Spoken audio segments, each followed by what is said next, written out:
We're all really early. Or I'm just particularly prompt. Delighted to welcome here.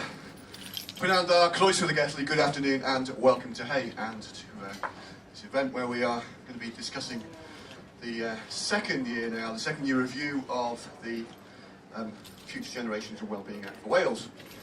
Here we have, as per last year, for those who were last year, on my immediate right is Jane Davidson.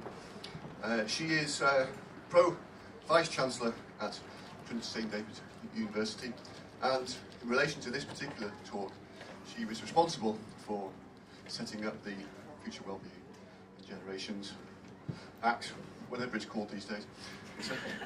She was responsible for making a real mouthful of an act. However, it has been an act which has been one of the first ones in the UK that has been extremely successful in driving forward change. And the person responsible for that change is Sophie, on the right-hand side. She is the Commissioner for the Act, responsible for making sure that the government delivers on its promises. So I'm going to hand over to them, and thank you very much.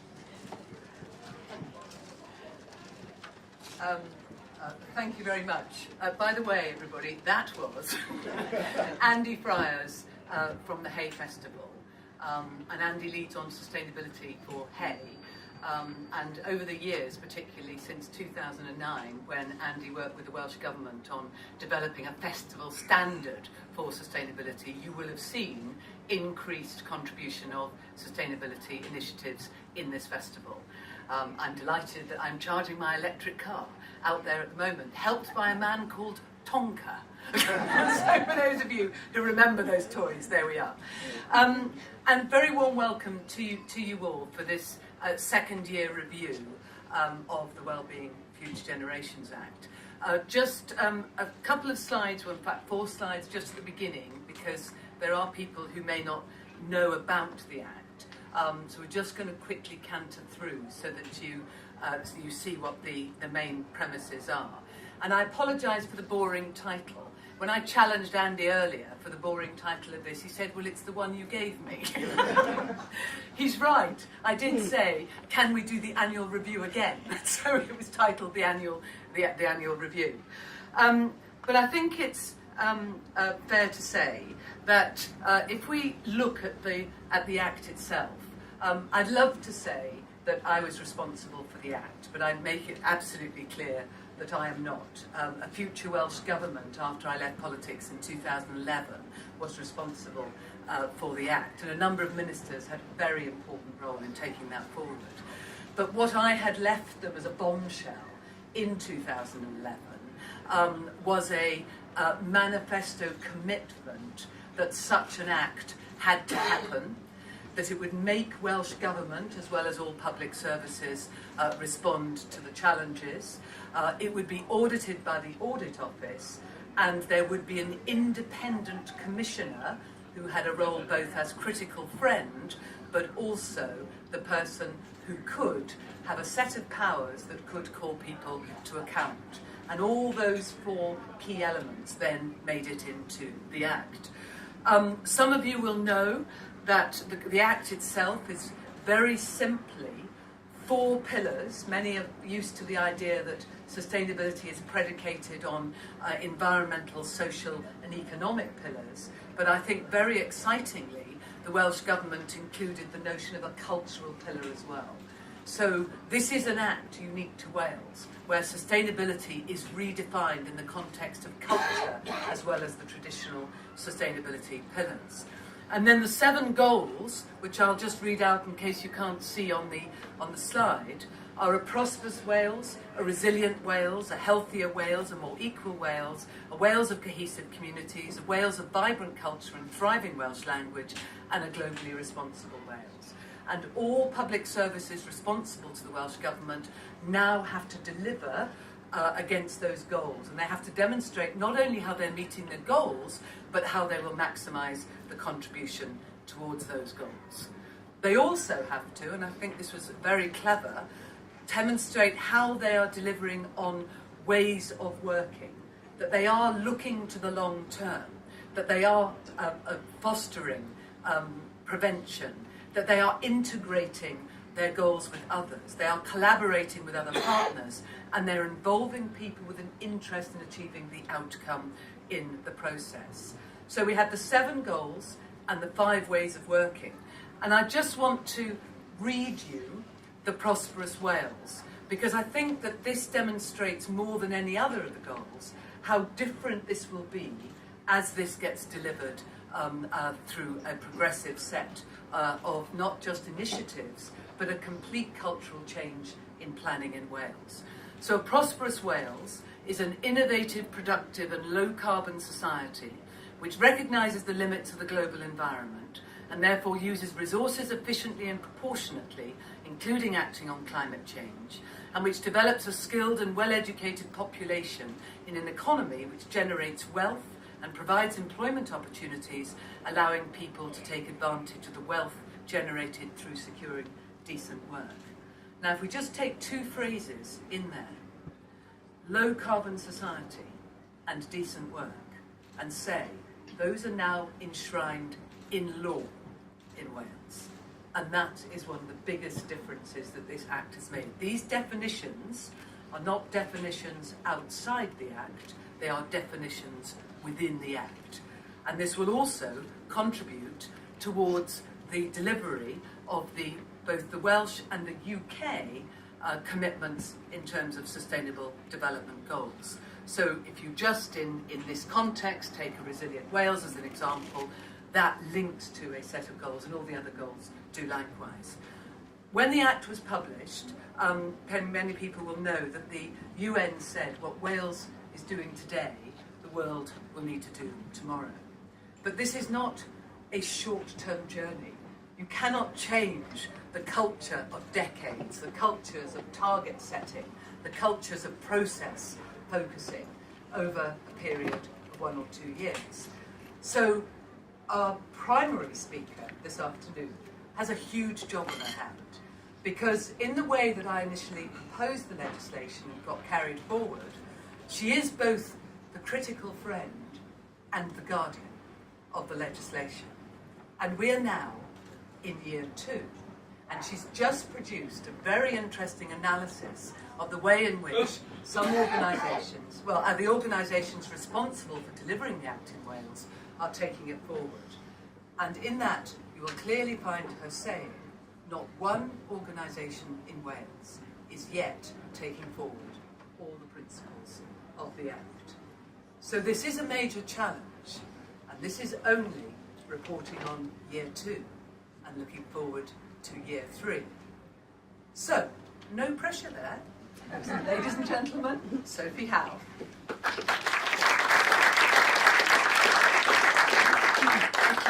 Thank you, Jane. It's great to be with you this afternoon. Prynawn da pawb a diolch, Jane. Thank you. So we're talking this afternoon about the Wellbeing of Future Generations Act and what it means for Wales, perhaps what other parts of the UK could learn from what we're doing here in Wales, and indeed what other countries across the world are learning from what we're doing here in Wales. And it's really good to see some familiar faces here and a number of newcomers as well. And so I'm pleased that Jane, who I really describe as the architect of this legislation, was able to give you an overview of what it's all about. I'd also like to thank Jane for creating the conditions to give me, following my appointment, what I think is the coolest job title in Wales, because my job is to act as the guardian of the interests of future generations. Now, that might seem like something I should be pulling my pants on over my trousers or something from a Marvel film, but actually it's critically important in terms of the way that we do business here in Wales.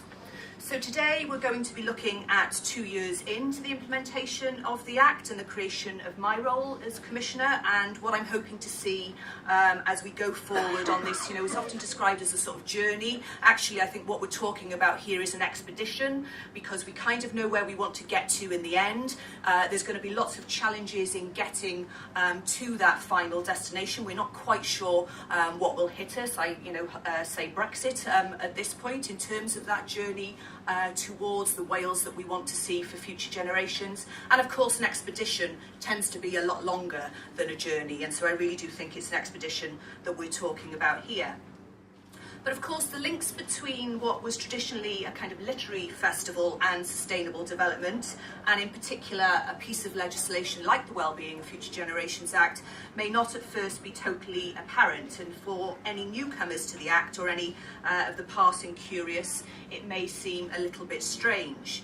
But I think in the same way that Hay is so much more than a literature festival, the world of sustainable development is so much more than a narrow focus just on the environment, as important as the environment is. I think it's about our lives, how we live them, how we can take decisions which not only consider all aspects of well-being of our people on our planet, but also how we can avoid the mistakes of the past by taking decisions not only to meet today's needs, but to meet the needs of future generations. And that in itself is unique. The only country in the world that enshrines those principles in law. But it's also unique, as you heard Jane say, in terms of its inclusion of cultural well-being as the fourth pillar of well-being and sustainable development, and one that stands alongside the need to consider social, economic and environmental well-being. So it's recognising the importance of culture, that sense of belonging, that sense of place in our lives. Because I think what we are talking about here are people's lives, what we enjoy and why we enjoy them. Now, if we ask anyone about attending the Hay Festival and whether it's good for our well-being, I'm sure that I know what the answer will be. And I think organisations like Hay get it. They get what we're trying to achieve here. That's why it started off as a cultural festival, but actually it's a world leader in terms of what it's doing in terms of environmental sustainability as well. So it's thinking about things holistically. And that's why this Act places a legal duty on public bodies to do that, to think holistically about well-being of people and well-being of the planet, and to think about how the decisions that we take today impact on the people here in Wales in today and in terms of the future. And I think literature responds to our thoughts and our fears and ideas as a society, and perhaps that's why there's such an up-and-coming market of cli-fi, climate fiction. And the amazing Booker Prize winner Margaret Atwood, who spoke earlier this week, also made clear in her speech to the British Library that climate change will bring a dystopian future reminiscent of one of her speculative fictions, with women bearing the brunt of brutal repression, hunger and war. This isn't climate change, it's everything change, she told an audience at the British Library last week, and I couldn't agree more. For centuries, Wales's natural landscape has gone beyond the words of poetry and has helped to shape our national consciousness, and this sense of place has formed the backbone of our national identity, and this connection, I think, has played a vital role in how we see others and how Wales is seen in terms of our place in the world. And so when we talk about well-being, it's crucial that we talk about it holistically, because the well-being of people is intrinsically connected to the well-being of our planet. The well-being of our planet is intrinsically connected to the prosperity of our people. There are, of course, no jobs on a dead planet. And so the importance of that word well-being, in my view, is that it takes us beyond this view of kind of silo thinking and silo decision-making in terms of what we might need for our economy or what we might need from our healthcare system, towards more comprehensive thinking about the things that make life really worthwhile. And if you think about what that means to you, to help a little bit, we have carried out a small-scale and not particularly scientific experiment, and we provided 2 different generations with disposable cameras and sent them away with one task: to capture a few images of what well-being means to you, of what you think represents well-being. So here we have a few images from older generations. So we can see a hospital, a local swimming pool or a leisure centre, and a pair of running shoes. And I guess you can't really disagree with any of this. So we know that exercise keeps us healthy. A hospital is where we end up if we're not well. And I think that this is kind of, sums up how we've traditionally thought about our relationship with public services. When we think about our health and well-being, the hospital is often kind of at the centre of that. It's what we expect and demand as citizens. But should we be thinking about it in a different way? What are the things that keep us well in the first place, the things that make our lives interesting? And here we have some photos from our younger generations who were asked the exact same question. So we've got a park, place to play with family and friends. We've got a home, a community. We've got green space and the garden. So I think those represent much more the very things that keep us well in the first place. And we know from a plethora of research in this area and from local wellbeing assessments in Wales that access to green space, a sense of community belonging, well-designed places make us happier and healthier mentally and physically, are better for our planet and prevent us relying on that hospital service which we get to when we're not well. So I think this really represents what the legislation is talking about, an approach that is fit for the future, where our public services here in Wales do the things that work for us, which keep us well and are sustainable for future generations, where our public services invest in creating the right environment to sustain and enhance the things that make our life worthwhile. So perhaps you're thinking, if a 6-year-old who took a number of these pictures, a 6-year-old can get it, why is it so difficult for our leaders who make public policy to do so as well? Can we honestly say that our policies, systems and services currently work for future generations? Do they work for our natural environment? Are they setting us on the right course in terms of creating an economy that works for everyone? Do they think to the long term, investing now to prevent problems from occurring in the future? And the answer to these questions has typically been no. And so in a world which is increasingly about the here and now and the short-term gratification, how do we get people, especially policymakers, those people who take decisions today which will affect tomorrow, to think about the long-term impact of the things that they do?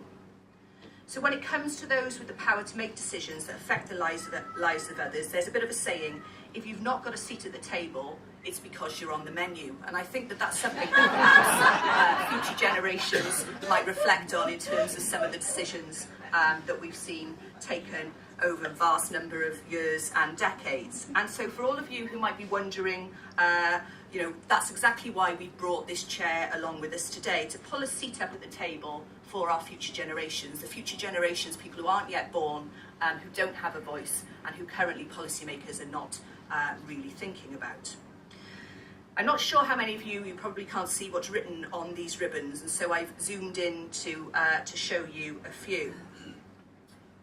So these are responses from our future generations who we asked to write something about what the future means to them. So they've written Teulu, that's family in English. A pet and a happy life, happy family and go on an adventure. For there to be peace and no homeless people. Ffrindiau, or friends in English. And if I asked some of you to write down what you thought the future would look like, would your answers be as hopeful? Or would they inevitably be slightly more cynical? And I think we think that we know the world so much better, we think we know what's best, but when we look at the statistics for younger generations, their prosperity, their likelihood of being able to buy a house, the climate that they'll be living in, we don't have the best track record when it comes to taking decisions today that will benefit their well-being. But it's harder to write them off as irrelevant and unimportant when a physical manifestation of their hopes and their dreams and their aspirations is right there in front of you. So perhaps we need to take this chair around to every cabinet meeting, every council meeting, every board meeting, to put that right in the faces of the people who are taking those decisions. And of course, whilst this chair might be symbolic, here in Wales we have something which is anything but symbolic, the Wellbeing of Future Generations Act. Where as a nation we've said, not just in some aspirational policy document, but actually written into law, that our systems, our policy making must think about the long term. We must prevent problems from occurring or getting worse. We must work together and involve people, and we must think holistically about the things that we do. And it's my role as Commissioner to ensure that that happens, to both support and challenge public bodies and decision makers in Wales on the extent to which they're really applying the Act. And it's been an extraordinary 2 years setting up my own office whilst trying to effect that change across the rest of the public sector. Because of course you can legislate, and that certainly helps, but what we've got here is essentially a mass cultural change programme across the government and the rest of the public sector in Wales, and that is a huge challenge. What we're trying to do here is not just to change the habit of a lifetime, but to change the habits of many lifetimes.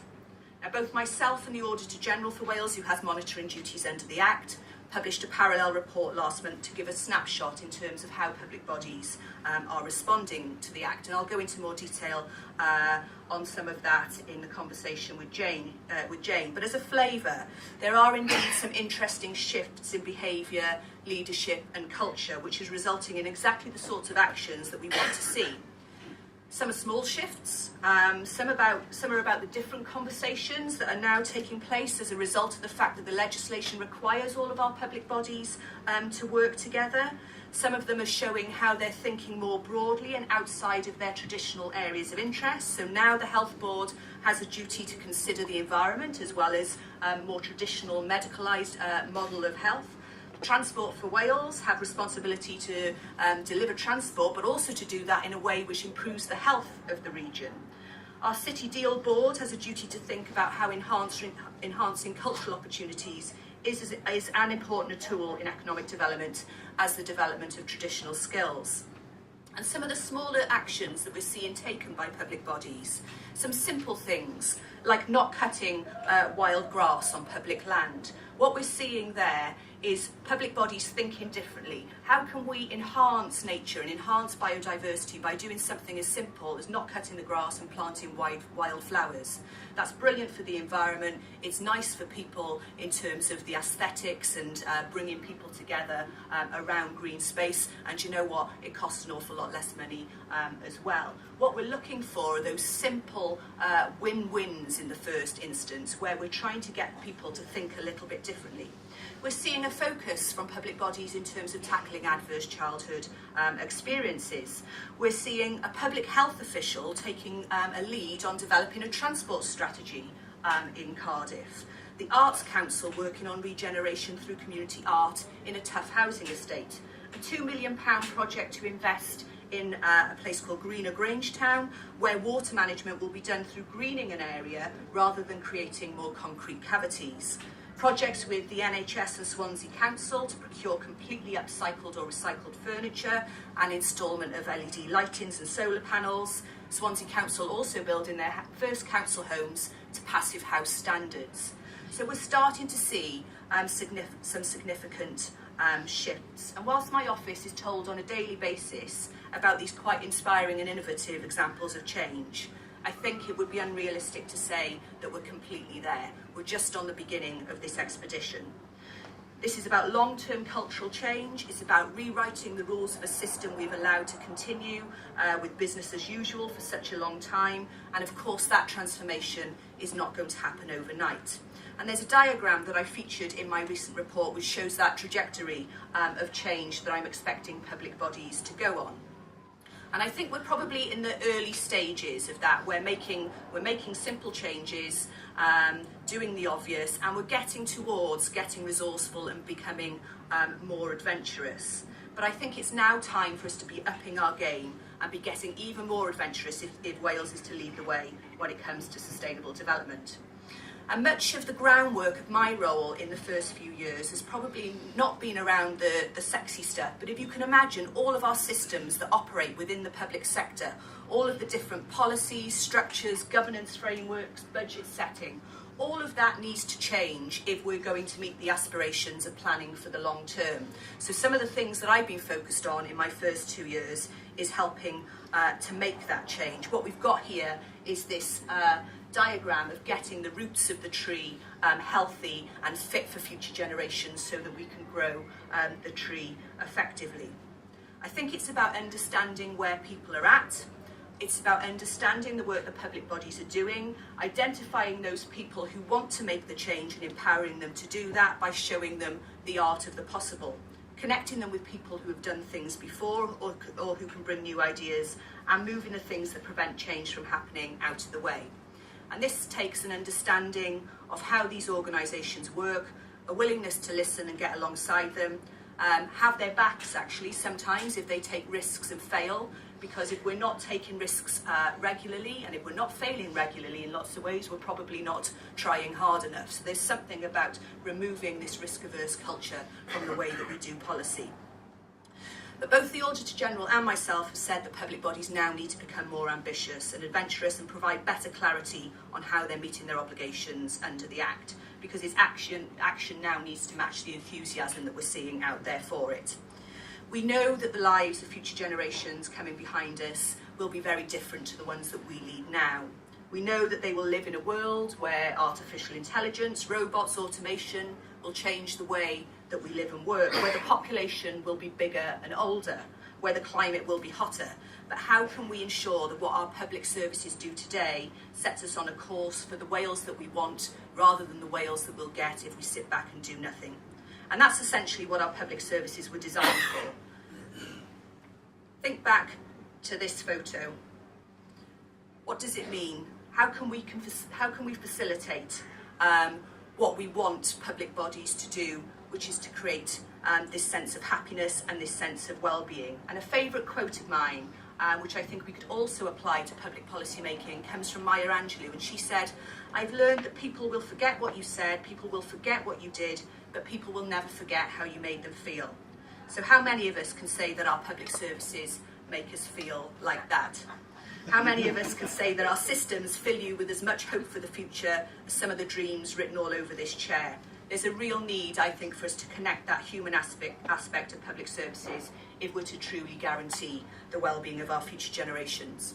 So I look forward to taking questions from Jane and from some of you. And I want to finish my introduction by saying this evening here at Hay, we've brought this chair along to represent that seat at the table for future generations symbolically, but we hope that all of our policymakers will make this a reality.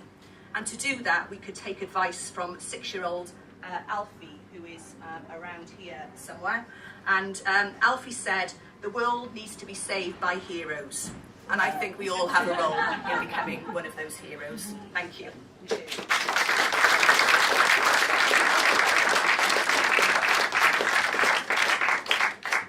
Sophie, thank you very much indeed.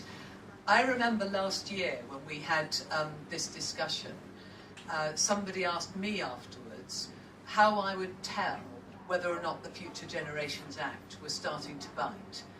And I said, it's when local authorities stopped selling off leisure centres and parks, because it's one of those areas whereby we know they're of such major community value, but they also, therefore, are very attractive to sell on, look at other ways. But a Future Generations Act that is starting to bite will look at these resources in different kinds of ways.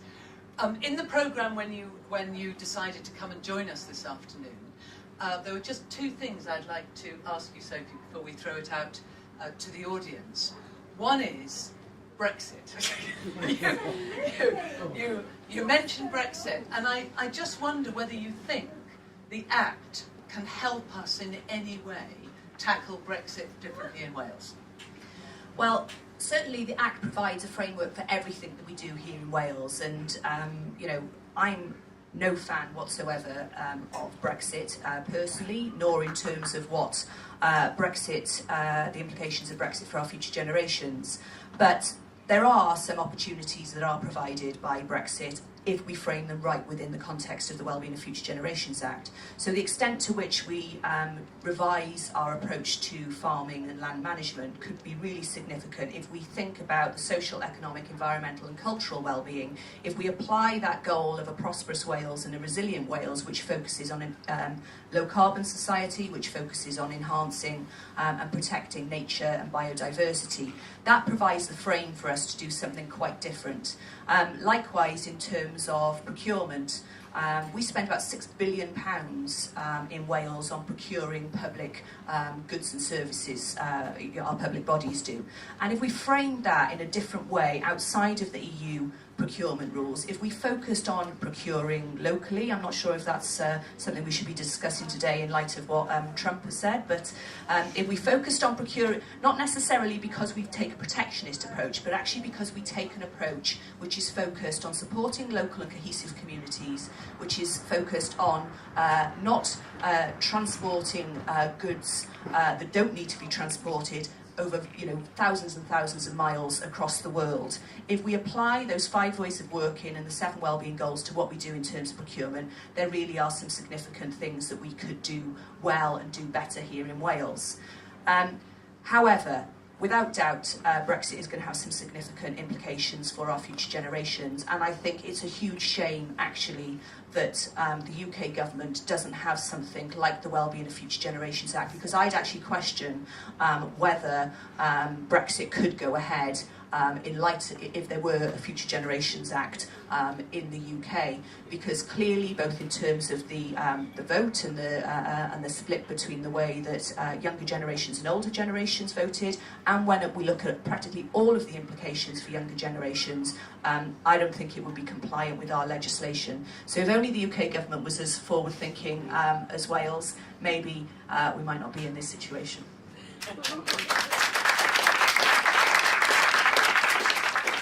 Just pick on one other point before we go out to members of the audience. And I'm sure you'll have lots of questions because so much is covered. One of the things that I do regularly now in the context of my role in the university is engage with a lot of organisations in the private sector of many sizes. And interestingly enough, I thought I'd be dealing with private sector organisations who were saying, well, I'm glad it doesn't apply to us. But in fact, it's completely the opposite.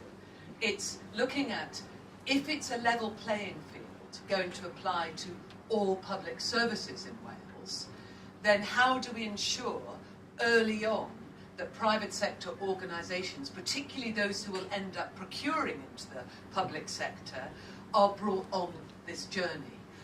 And I just thought it was a really interesting question. People who were frustrated that they didn't know enough to actually really take part, when we know that 40% of the, in the sense of Wales, GMP comes from the public services, but actually then the next 20% comes from private sector procuring into those very same public services. So hugely important for us here in Wales, that relationship between the public and private sector and delivery of services.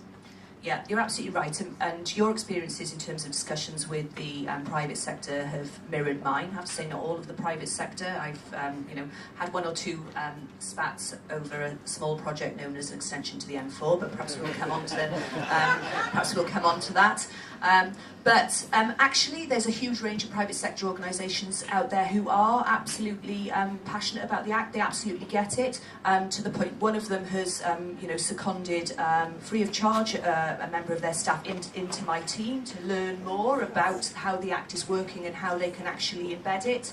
And if we think about that kind of great British institution, Marks and Spencers, what they're doing in terms of sustainability, in terms of their Plan A. So they've massively reduced their carbon footprint. They are saving themselves a huge amount of money just by simple steps like installing LED lighting throughout their stores and their warehouses. You will have seen their adverts around, bring your clothes back and we'll recycle and we'll, donate them to charity and we'll give you a voucher.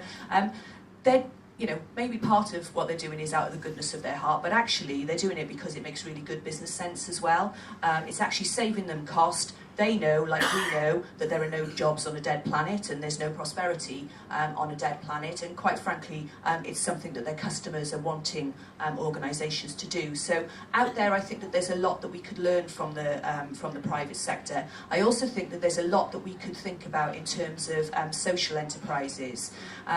This week I was in Edinburgh speaking at a planetary health conference, and going to confess to leaving the conference and going for a beer. And on the menu it was called the Brewgooder.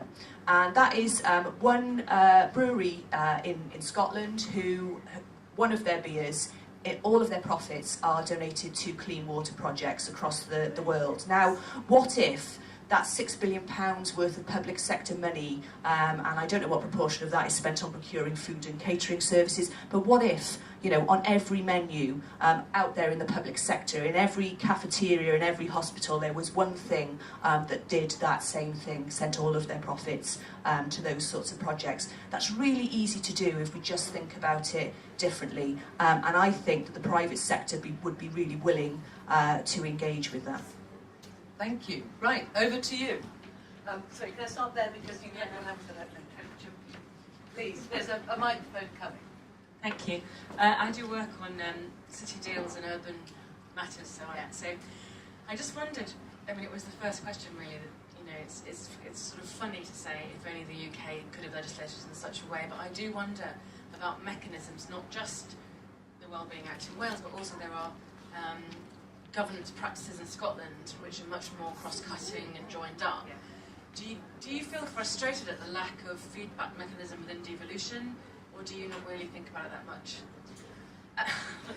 Yeah, I mean, you know, there are occasions that we're already coming up against now where there's that rub between what UK government policy is and Welsh policy, and the city deals are a really good example of that. So we have city deal in Cardiff, we have the Cardiff region, we have a city deal in the Swansea region as well, and actually the single metrics performance indicator for that city deal is around an increase in GVA.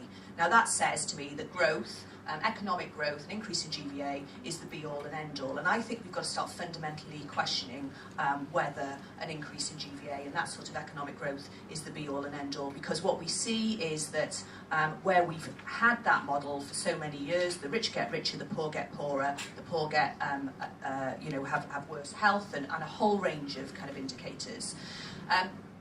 So the rub there is actually, okay, part of the funding is from the UK government and the other part of the funding is from the Welsh government, but I think there's a Welsh government and local authorities who are covered by the legislation, and so there's a real opportunity there for the Welsh government and our 10 local authorities, say in the Cardiff region, and the local authorities in the West, to be saying to the UK government, you've got it wrong, and we now actually have a statutory duty, if we're putting money into this, to develop a different set of metrics which are around those 7 wellbeing goals, and that's what they're starting to do. And I'm feeling, I've had some initial wranglings with them, but we're starting to make some progress on them developing that narrative, and I think that's really positive. Thank you. Hi, I'm Siri Lee Davis. I was born and bred in Cardiff, and I'm so thrilled. I live in England. My husband's England. But I'm so thrilled to hear about this Wellbeing Act. I mean, it is amazing, because I've spent my life working in the NHS as a theatre nurse, and it is so important that everybody feels valued, that everybody has something to offer, that everybody is respected and nurtured, and this idea of emphasis on community. And I mean, I don't know about what goes on in Wales, but it's occurred to me that for years now, for decades, our local planning acts should be encouraging solar panelling and insulation and making our homes, so that we use heat in a social way. And does this happen in Wales? And if it doesn't, when is it going to? Thank you. Yeah, that's a really good point. And when I talked about the tree earlier and getting the foundations right, one of the early things that we focused on is planning policy, so that we can make sure that the planning guidance that the local authorities and others have to work to is actually fit for purpose in terms of reflecting the aspirations within the Act. And what the Act does is provide that kind of, that platform to open conversations and discussions. For some people it's because they get the aspiration of it and they are committed to it in that way. In other people, I'm afraid it's, I have to go in with if you don't do it in this way, you're not going to be complying and you're going to be working against the legislation. But next week on Monday, I've got a meeting with our Minister for Housing about exactly that. How can, in terms of what we're doing in terms of housing, how can we build low carbon housing?